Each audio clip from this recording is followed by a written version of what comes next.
Need something? If not, then I'll be leaving.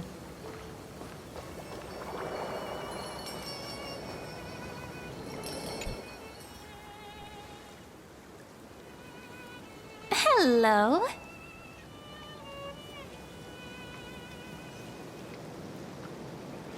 Your surprised expression is just like what the memories recorded.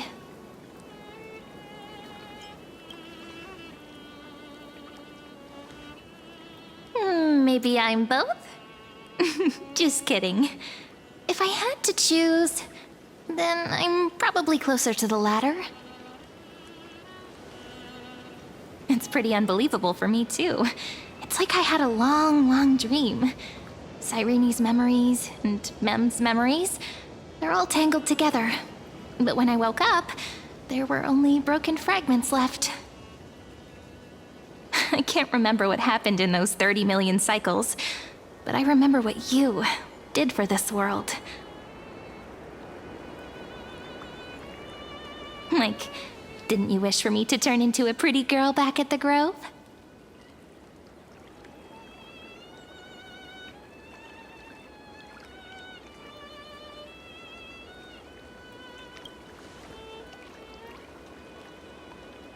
Yep. Isn't it amazing? It's like a seed finally grew up and became a flower. And I'm definitely as cute as a flower now. There's so much I want to say, but unfortunately, this isn't the time to reminisce. With the memories of the previous flame chase still intact, we've returned to this place at the beginning of time, so we can carry out our promise to Finan. The descent of Iron Tune may be looming over the horizon, but we still have a chance to change everything.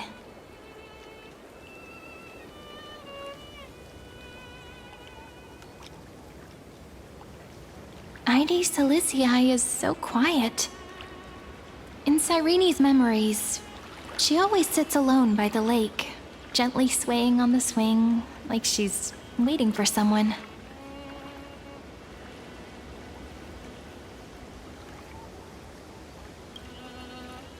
I don't know. It sounds weird, doesn't it? It's something that happened to me, but I'm talking as if I'm an observer. But that's just what those memories are like. Vague and unclear, as if encased in thick ice. The only things I remember are the days I spent with you. Emphorius will fall into an ending of destruction after the next Era Nova. But those stories went out of fashion ages ago. In a proper romantic epic, the hero's supposed to foil the villain's plot, right?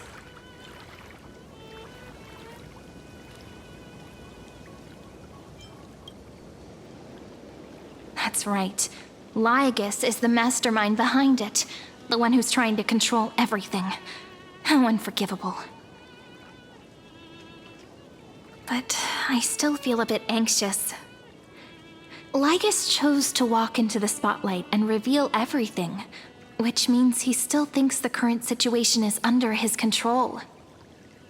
Maybe he still has an ace up his sleeve. Think about it.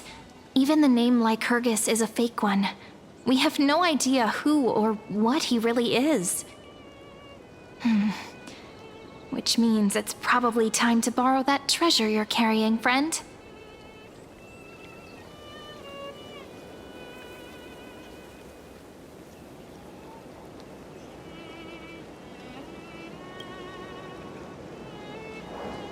Yep, that Intellitron friend did say, when required, it can also serve as a bridge for communications between the internal and external world. Ide Silicii is a little village enclosed by time. We might be able to contact the outside world from here. Why don't we give it a try? We should at least tell our friends from beyond the sky that you're still in one piece. Firstly, we need to find a well-hidden spot.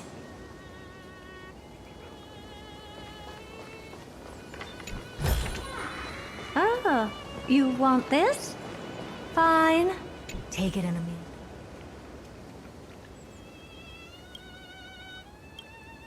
Soft and snuggy baby seal, splishing and splashing about. All chubby and pudgy. They're just too cute.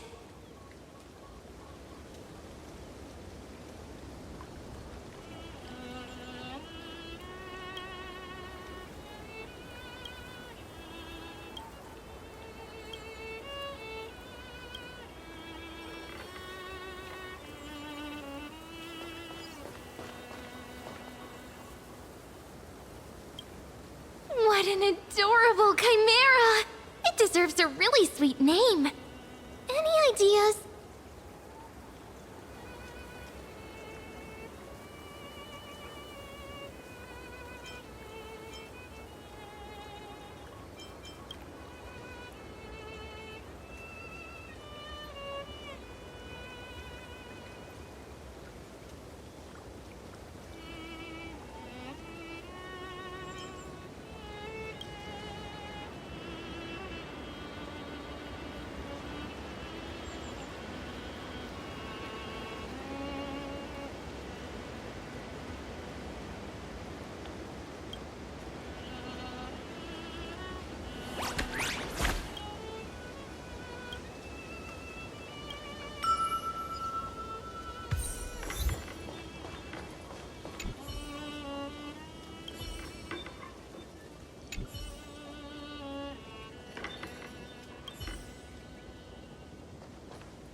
It's super quiet here. Sounds can't get in or out. Back in Cyrene's memories, this room was her secret base. No one noticed her practicing Orynyx's prayer here, or trying to speak with the gods in secret. But today's different, isn't it? We aren't trying to contact unreachable gods, but humans from other worlds. Real people. I'm prepared to witness that miracle, friend. The way Cyrene talks is so similar to Mem. I have so many questions. I'm also worried about how Dawn Hung and March 7th are doing. Here's hoping the chronocognitive anchor can still function normally, because I really need answers.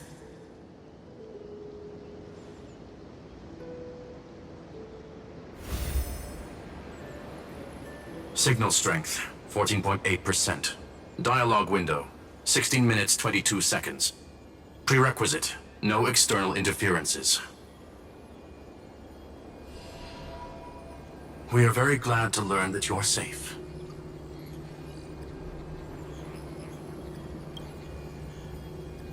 Pity. Now's not the time to celebrate. Having two geniuses standing here means you are in big, big trouble. Listen up, little one. The Destruction's eyes are gazing upon this place. No, I'm not joking, and no, it's not Droidhead. It's the real Nanook. Time is running out, so I'll explain in terms you understand. This world, Amphorius, is in fact a testing ground, where the Lord Ravager, Iron Tomb, evolves through self-extrapolation. Hiding in this segmentum, unknown to other life forms, it has endlessly repeated the process of Era Nova, seeking a solution that could obliterate the erudition. For some reason, the experiment entered a prolonged state of stagnation. However, it has now restarted. Prediction. If effective intervention is not performed, Iron Tomb will complete its self-coronation in 14 system hours and initiate its plan to destroy the entire path of erudition.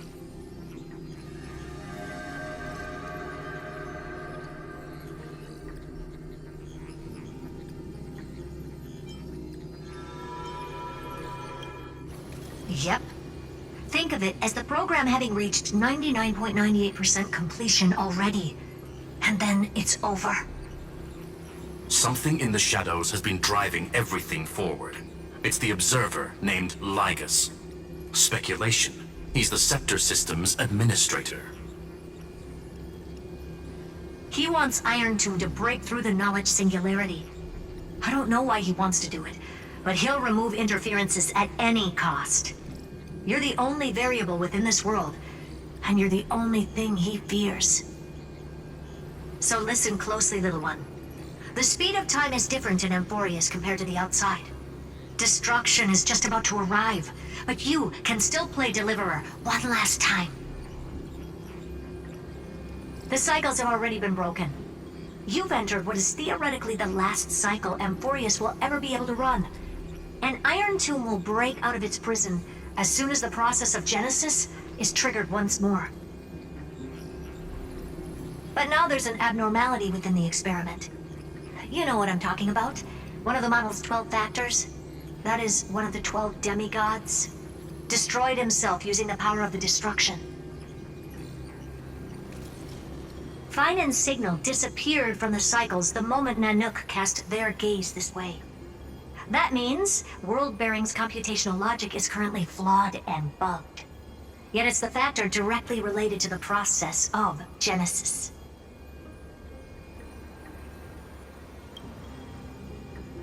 That old Intellitron will definitely do all he can to debug this error. So you have to take this chance to claim Kepfali's core flame. Don't let him have his way. The key to suppressing Iron Tomb lies in whether he can rewrite the purpose of Era Nova. There's one more preparation we must make. Ligus's behavior has been quite abnormal. He's never interfered in the actions of Titans or the demigods throughout the whole experiment. Deduction. The Scepter has an extremely strict autonomous protocol, restricting even its administrator.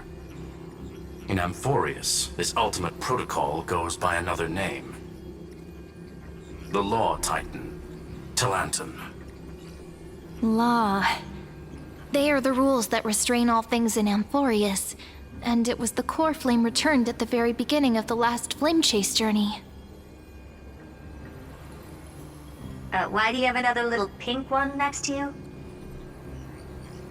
Huh? Her path chart is... Is there something wrong with me?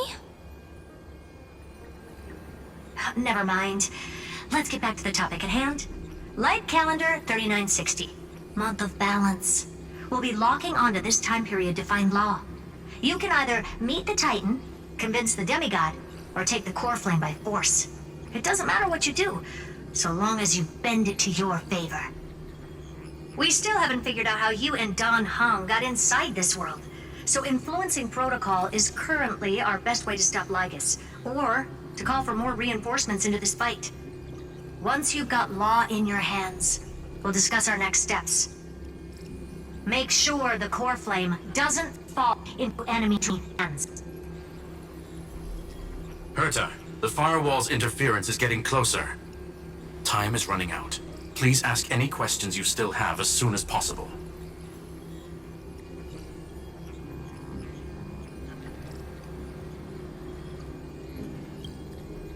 Iron Tomb can't affect the real world just yet. Don't worry. Himiko and the others are more concerned about your well-being than their own.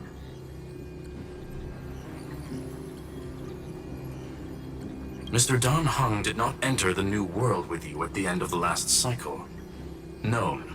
The flow of time inside and outside Amphorius is not identical. 1,000 years in this world may only be a fleeting second outside of it.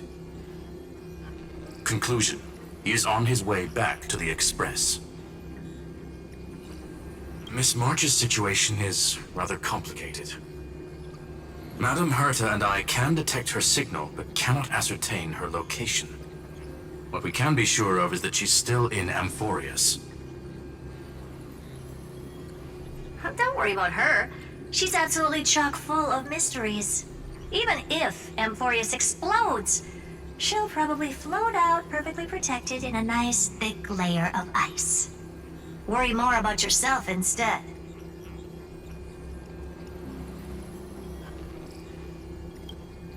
I believe in your capacities. The hands of the Trailblaze can create miracles. and will certainly be able to snuff out the flames of evil. I'm not going to give any motivational speeches. I just hope you bring good news the next time we meet, little one. No, not little one. Deliverer.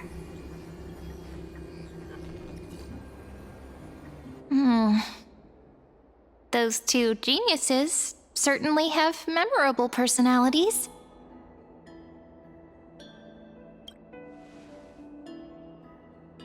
It feels weird. This all feels really familiar.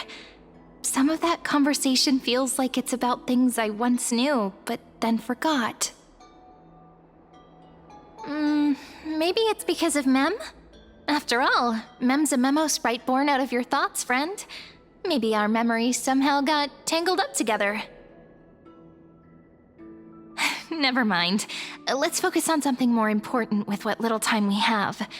Just treat me as an ordinary girl with secrets, okay? Light calendar 3960. I remember that Talantin had already fallen by then, and the Chrysos heir who inherited that core flame is named Saridra. That's what's recorded in history, and the period we'll be heading to. We'll need to find Law and stop Lygus. So, we've at least got a solid direction, right? Can you give me a little bit of time before we go? I want to pack some stuff. There's so much more I need to take care of in this form, and I'm still getting used to it.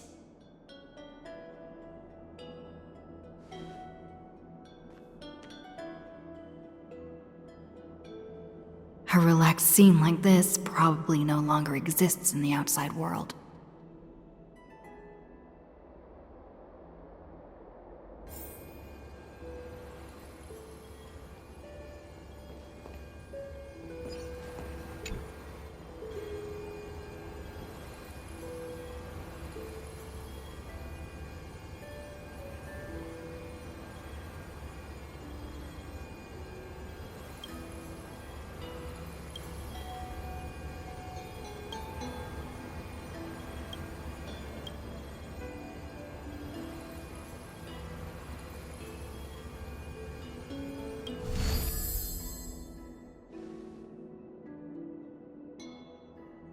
Should I head to the attic to wait for Cyrene?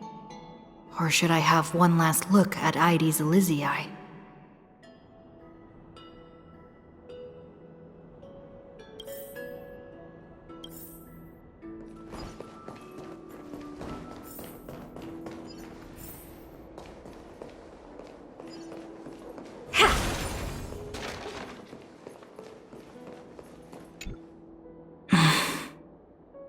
This village is where Finan's life started. After 30 million cycles and 30 million failures, his burden is now in my hands. He said I will take over the responsibilities of world-bearing. But what does that mean? Becoming the new Kefali? Or forging a completely new path?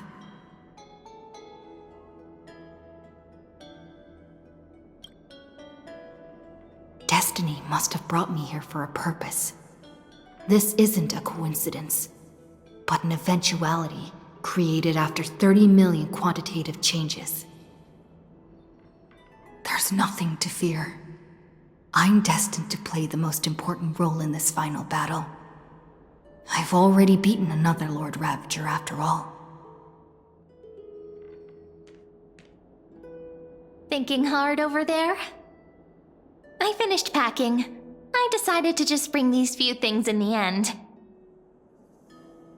See? There's a journal, a quill pen, and the ceremonial blade of the Priests of Time. Holding it calms me down for some reason. The scent of the black tide is now calm. Finan must still be fighting them in some way. This will be Amphorius's final flame chase journey, but it won't be the end of us. It'll be the beginning. Friend, are you ready to become a hero?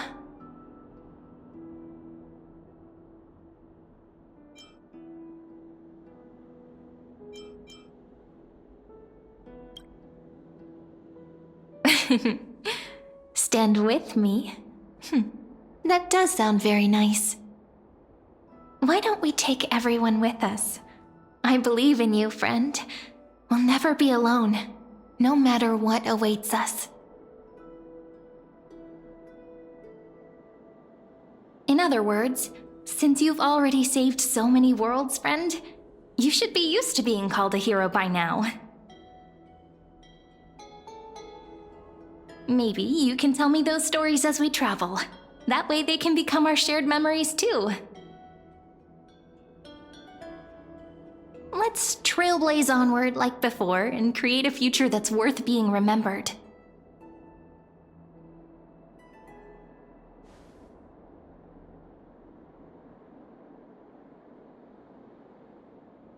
It seems you two are prepared to head out.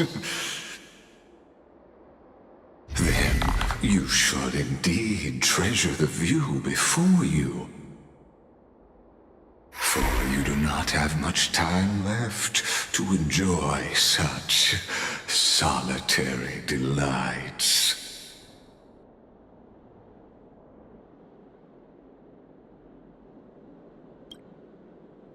My apologies for disturbing your moment of repose. To fully express my apologies, please grace my abode with your presence, so I may demonstrate the full scope of my hospitality.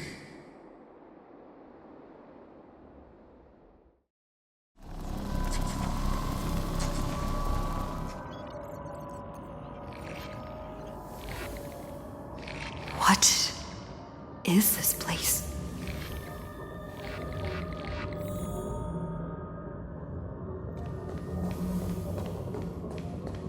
Farewell, then. May we reunite in the new world.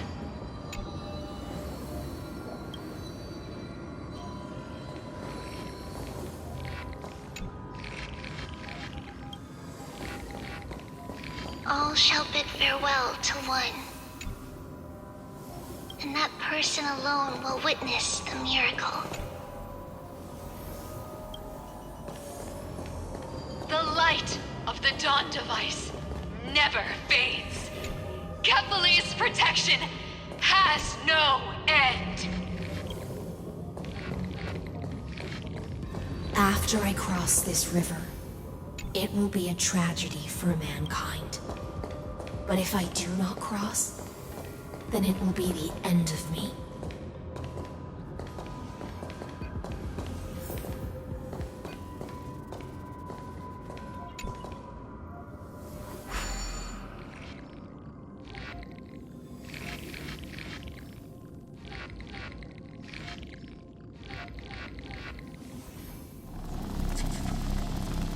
Outlier.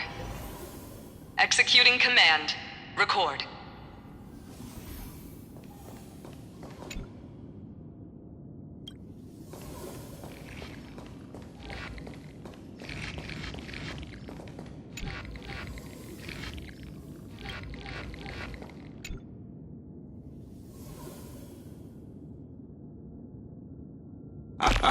Oh, did that startle you?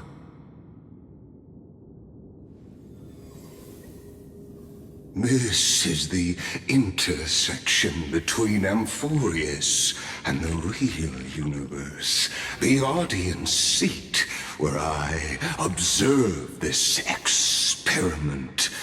You can also call this location the Exomyth.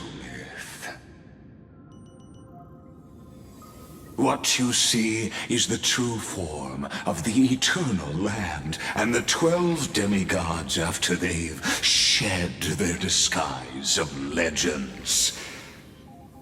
Doesn't it look marvelous? Amphorius is like a microcosm of the cosmos.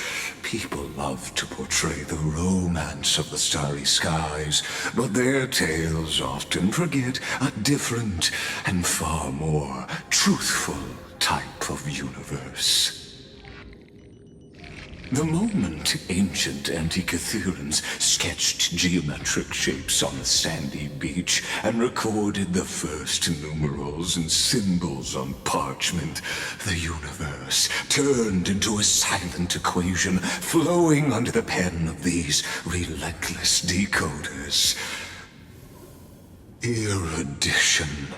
It was once the mother tongue of the Creator, the pen of divinity, and the first lyrical verse ever written by free will.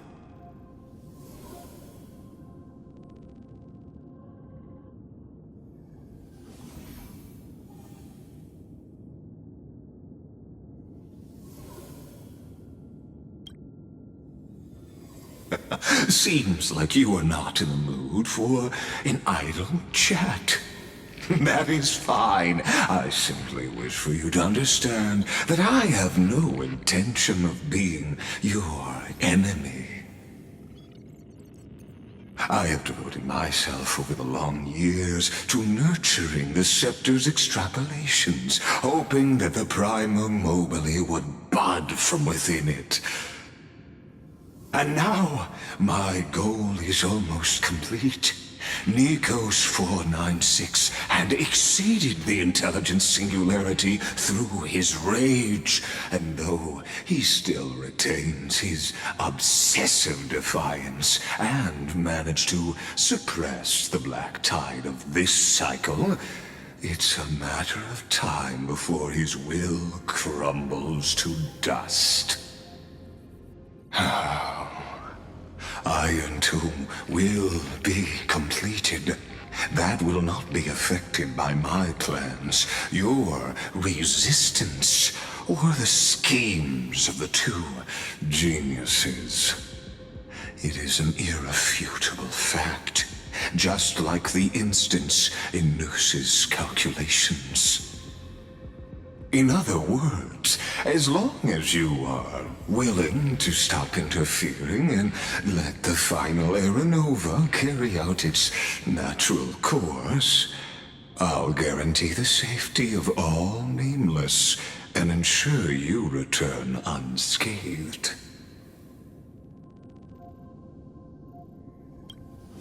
You've always had a choice, my lady.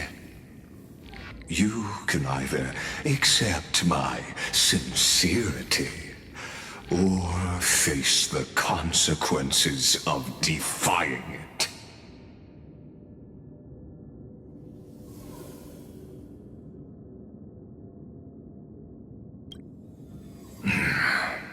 They've always been the product of the experiment, so naturally, they will perish when the experiment ends. That outcome was predetermined long ago, so I will not embellish such a regrettable conclusion.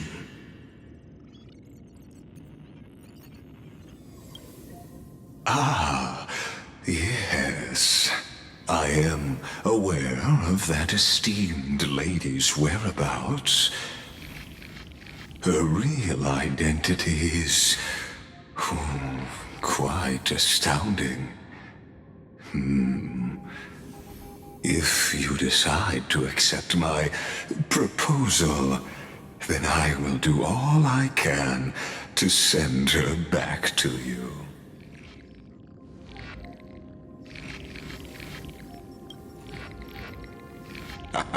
You are indeed worried about your safety and that of your companions.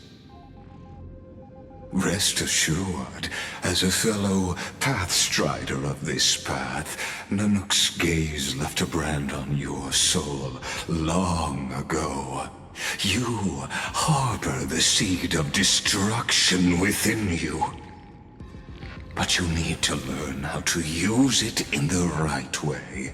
That vital knowledge is also my bargaining chip in this negotiation between us. For there are few in this world who are truly capable of such a feat. And I happen to be one of them.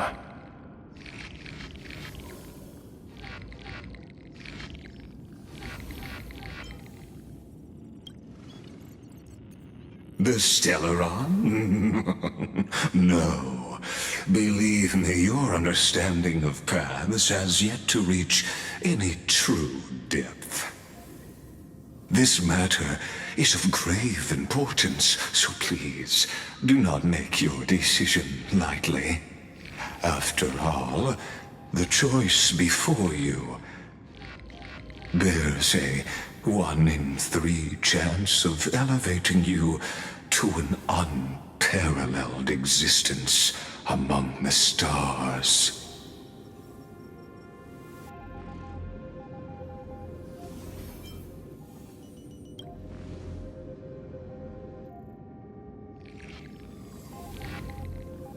I now see the full scope of the determination in your words. You may now continue your travels.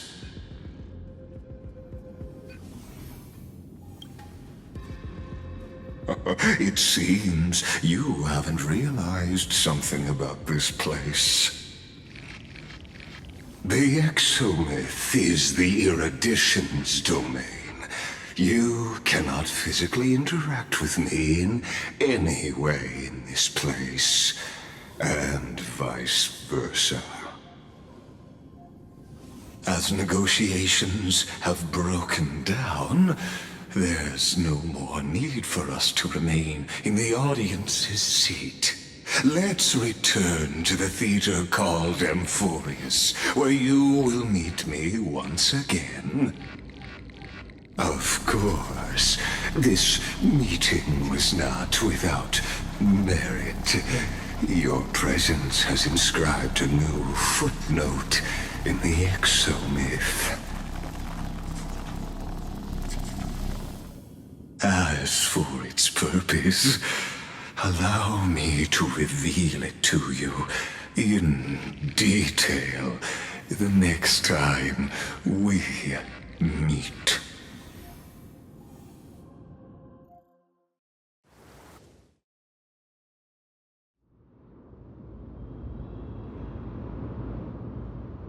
"100 years ago, the flames of war consumed Akama. The Outland forces broke through the dawn. Golden blood flowed with greed, and enemies descended with Kefali's eternal slumber, painting the holy city's walls in scarlet. Its generals had vanished, and the elders prostrated on the ground. The throne of worlds kept silent to the pleas of the people. Until the heaven and earth cracked open. Not the gods answering the people's prayers, but a legion rising from the sea of blood.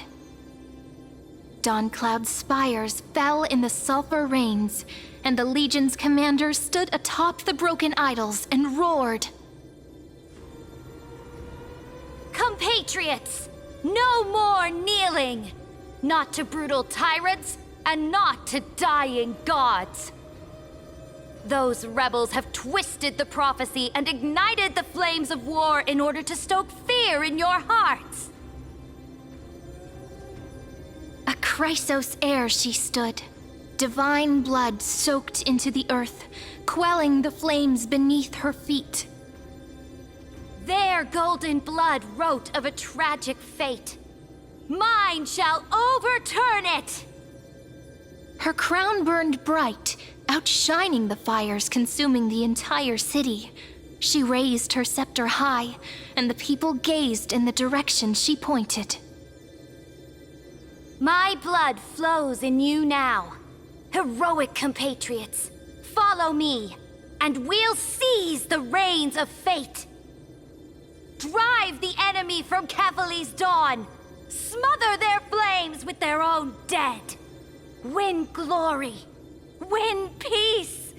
Let history sing your deeds.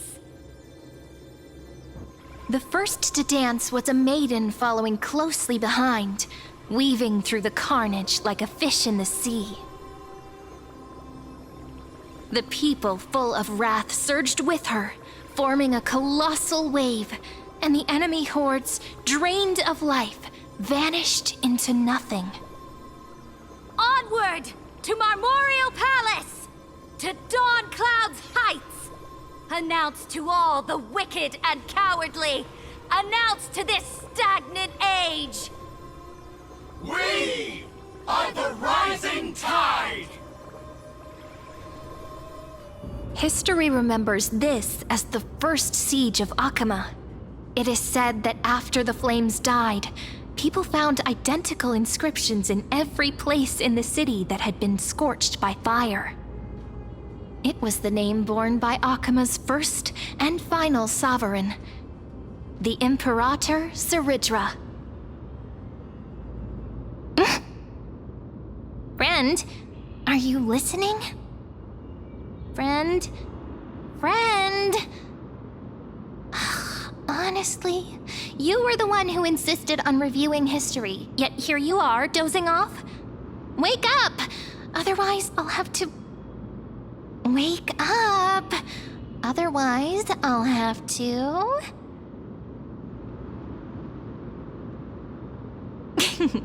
Awake at last? I guess I won't have to use my wake-up magic on you then.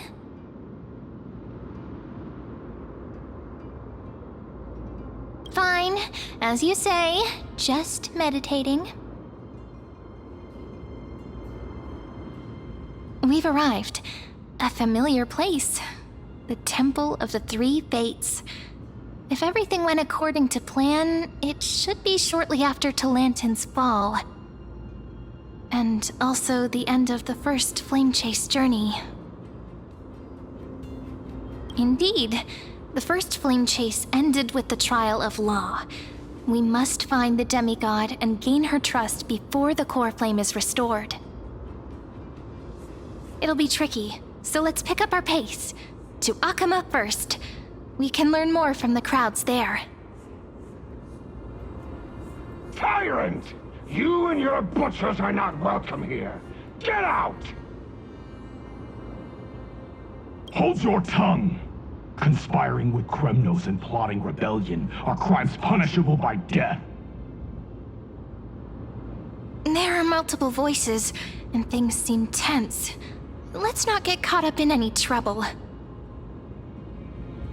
Why don't we find a place to hide and observe from the shadows?